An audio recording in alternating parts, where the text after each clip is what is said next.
Fish It. He's really good, though. Fish It's pretty good. Green Ranger is really good, I must say. I mean, I can't say for sure. He looks decent, but I don't have anything to compare him to, so I can't. Okay. I can't make snap Wow, why do you judgment think yet. they went to FD as a Ganon? Huh?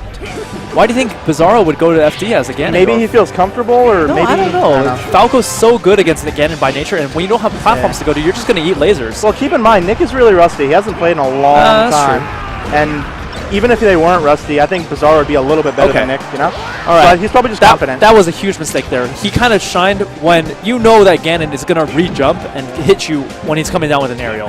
And at such a high percentage, you shouldn't take such risks. Well, I think, keep in mind, the first couple stocks are always about confirming, like, just because Ganon can do something or should do something doesn't mean they will. So people will do unsafe things in the first couple of stocks to bait out their opponent, test them out, see what they like to go for. That was a nice deep nair that he went for, or a deep dare. Got him at the very tip of it. In PAL version, that wasn't a spike, but welcome to NTSC. But like, it's about conditioning and like knowing what your opponent's gonna do. Like, especially if you do something like unsafe and you let your opponent punish you all the time. Like, even if you do something safe and you let them punish you, like 2 stocks later, when it goes down to crunch time and you do it and you bait out the reaction, all of a sudden you're like, surprise, just kidding, it was safe, and you punish them. Like, little basic baby traps like that happen all the time. Okay.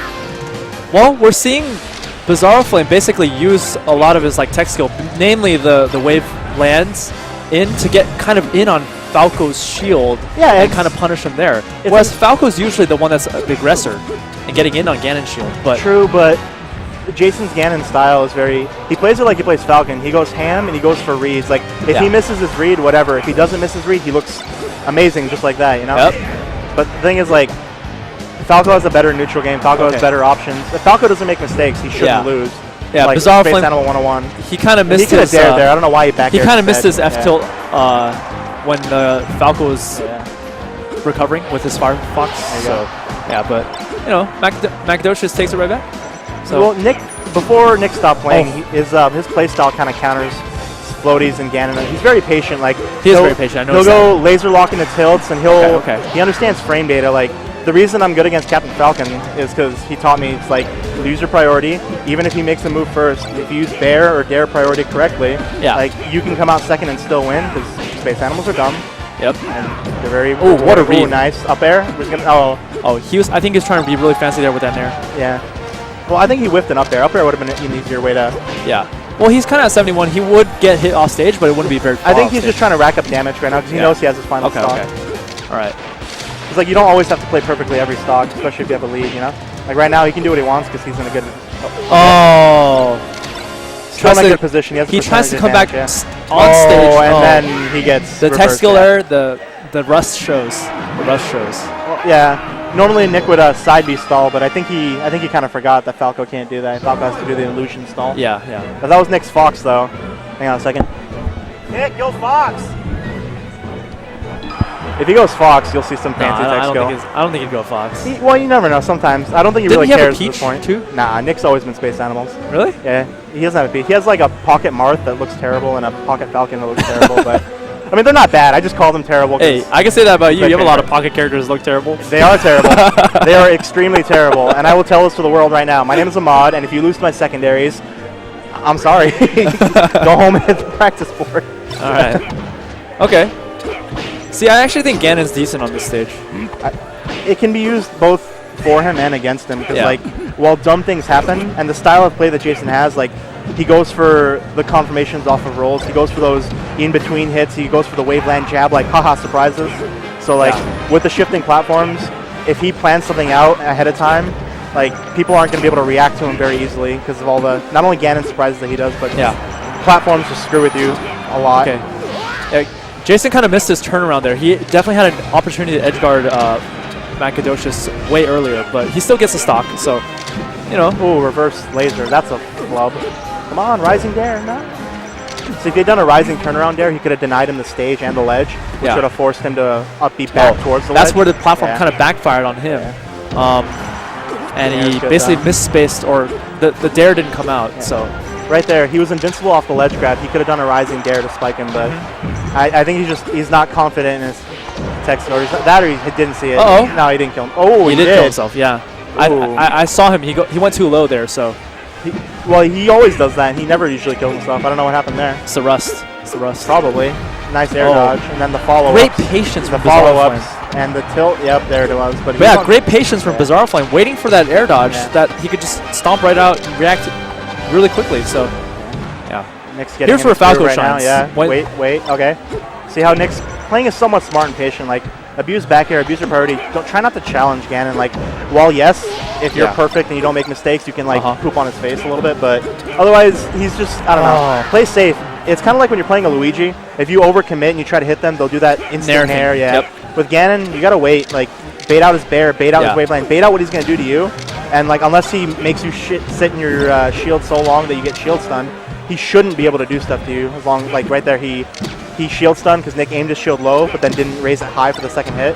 So like things like that'll happen. But as long as you pay attention to what Ganon's doing and hit him in between what he wants to do, like, Ganon shouldn't win. Yeah. Now, Falco's strength in this matchup is if you start juggling Ganon, he's got to struggle to get back down to stage if you play it right. If you take Ganon's jump, he's dead. Yes. Ideally. Oh, nice. And we might see a game 3 depending on what happens here. Although Jason's pretty good at not letting people run away from him when he's invincible. He'll chase you down somehow again. Oh, yep. There we go. I think that's game. He got that connection. And now we have it's best of 5. It's best of 5. Is it really? Hey guys, it's semis. It's best of 5. Keep playing. Yeah, I don't think they realized that it was a best of 5. Oh, I didn't even know either. Yeah, I forgot too because I thought I was in semis, but I got derped on. No. Code A? Is it live? It's 2-1 right now. Oh, the salty run back. Okay. No, 2-0. Oh, 2-0. Yeah, you're right. It is 2-0. Salty run back right now. Trying not to let my bias show, but Nick and Brian are the two guys I played with the most when we started picking up the game back in 07. So I want Nick to win in my heart, but commentators, no bias. There you go. Safe pressure. There. Oh, you love the jump, but now is it safe to shield pressure when Ganon's not facing you? I feel like it's less safe when he's not facing you. Yeah, I feel like it's less safe because Ganon's back air comes out so fast. He doesn't have any forward-facing options besides jab, F air. Well, he can up out of shield, but that's also risky. He could up air, but that cover's kind of above you. So. Well, the thing is, like with Fox and Falco, as long as you pay attention, like you could jump, and then if you see him doing a move out of shield, as long as you do an instant aerial with like back air dare, like you'll beat his aerial with yours. Yeah. It's only when you get to the part where they clang or it doesn't trade well for you. Okay. That's when you'll be in danger because characters that hit harder tend to trade better, and characters that are floatier tend to trade better. Like that's basically what Peach does all day. Trade, trade, trade. Like before Armada became the best player in the world and established it, like there you go. That's that up out of shield that you're talking about. Yeah. It's risky. It's high risk, high reward. Because if he misses, his landing can be punished. His landing, yeah, it's not as good as like Falcon or Samus when they try to do like platform cancel on their up B landings, you know. Yeah. See, like Nick is usually on spot on when it comes to like those rising dares off the ledge. Like Nick knows when he can edge guard people. Tonight, I don't know. He just it's either rust or he's just nervous. Not to take anything away from Jason's ability to recover. He's pretty phenomenal at recovering for Ganon. Yeah. Like you saw when I was playing him, I could only get a few edge guards here and there because eventually he just wins. Unless of course you do something dumb with Fox, like just shine. Ooh. Oh my God! 4 down airs. Yeah, he's just racking. Shaw's legend. Yeah. He's just racking up damage. Oh like when you have extra stocks, you can afford to rack up damage like that. I don't know how Jason does it. Like this was basically right off Falco's fresh stock. He basically just got 4 down airs. I don't know how he found the opening. Well, he plays Falcon. He played Ganon before he played Falcon. Like he understands options when people tech, especially if they're trapped on a platform. Like he just covers 2 out of 3 options, and he tries very hard to react to the third one. So, and his reflexes are pretty quick. So more often than not, he can. Plus, he's pretty adept at picking up people's tech and recovery patterns. Yeah, Falco's gone. All right, 3-0. Clean, solid 3-0. Now let's get the other top half. What is it? Gar versus Daryl, right? Gar versus Daryl.